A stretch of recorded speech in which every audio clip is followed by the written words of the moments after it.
How's it going, everyone? We are coming up on a little more of a quiet week compared to last week in terms of game releases. However, if you have a Nintendo Switch, I'm sure a lot of you guys are probably going to check out Xenoblade Chronicles 3. I know that's probably the biggest game release of the week. I'm excited for a couple of other titles, however. We got a free open beta going live. Kind of seen as a bit of a soft launch. We'll get to that. Got 5 games to go over, so let's get right into it. And let's start things off with a game that I just covered in its own video, but Digimon Survive finally dropping this week, and I mentioned it before.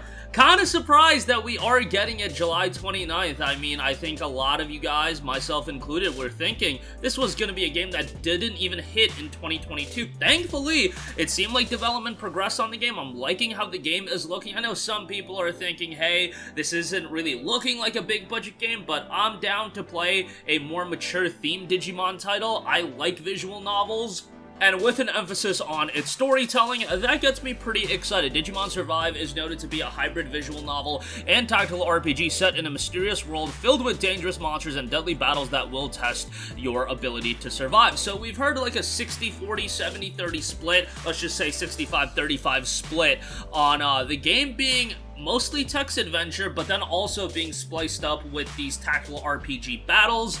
I think you're going to get a healthy dose of both styles of gameplay, especially given the fact that this is a game looking to be a very, very lengthy title, looking to be quite a bit replayable as well with the various different routes and whatnot.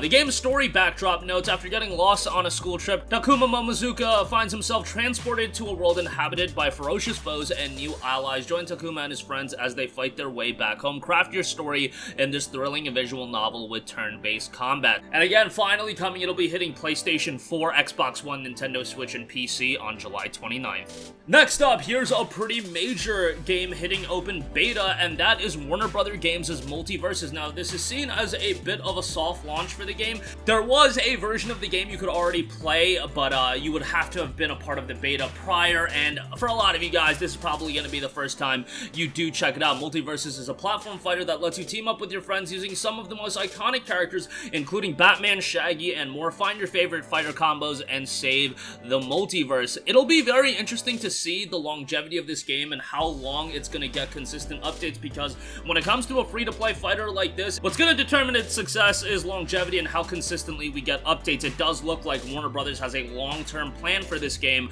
so hopefully that does turn out well. Obviously, you have the 2v2 co-op focused experience, or you have intense 1v1 and 4-player free-for-all battles as well. You can also refine your skills in training mode, or put your skills to the ultimate test in ranked competitive. Multiversus supports online and local play. Obviously, you've got quite a bit of customization in there as well. Every character will feature its own customizable perk loadout that will change the way you play and how you synergize with your teammates. If you're a fan of the characters, it's obviously going to be something that has quite a bit of appeal. For me, to be perfectly honest, outside of Batman, I can enjoy Shaggy as well. I'm not that huge into the Warner Brothers IPs, but and especially the ones that are featured here, but that roster is going to be ever evolving, so we'll see how it turns out later on down the line. Has had a pretty positive reception thus far, and Multiversus will be hitting open beta on July 26th.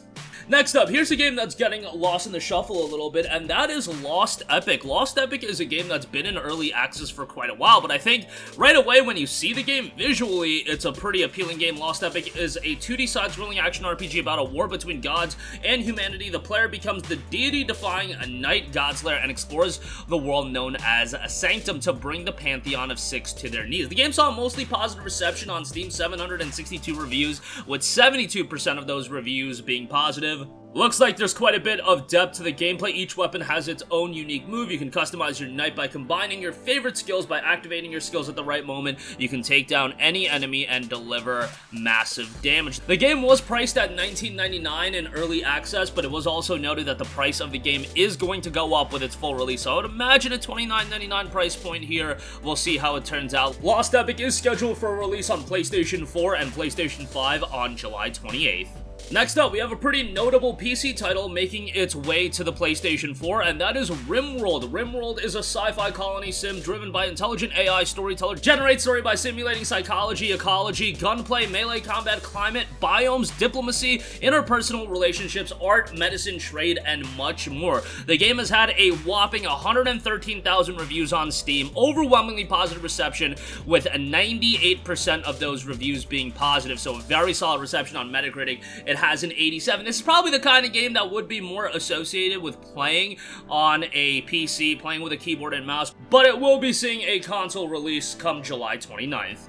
And lastly, we have Path of Titans, a dinosaur survival game. The game notes you've never experienced a dinosaur adventure like this before. Path of Titans is an open-world dinosaur sandbox MMO adventure with 25+ dinosaur species inhabiting the Founders Edition. With amazing graphics, including over 100,000 variations of cosmetic skills, unique traits, and skills for each dinosaur subspecies, the newly revealed island map is available to play, and on top of that, you've got PvP, PvE, and much more. Obviously, a game with multiplayer emphasis, but Path of Titans will be hitting the PlayStation 4 on July 27th, and that is going to do it for me. Again, a relatively quiet week this week. I mean, if you have a Nintendo Switch, Xenoblade Chronicles 3 is probably the game you're most excited for. If you just have PlayStation, I'm excited for Digimon Survive, really hoping that that game turns out well, just because I know it's gone through a long development progress right now, and again, I'm very surprised that we're getting this game this summer, and I'm happy it's hitting that date, really hoping it turns out well and sets kind of a nice pace for Digimon games going forward. Multiversus, major release there.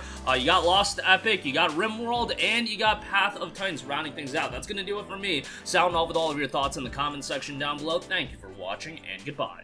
Hey guys, we hope you enjoyed the video, and if you did, make sure to hit the subscribe button, and if you're already subscribed, do us a favor and hit the bell icon. This way you'll be notified whenever we post a new video. That's the best way to keep up with all of our uploads, and we usually try to upload 2 videos a day. And with the bell icon hit, you'll be notified whenever we do upload a video. As always, thanks for watching.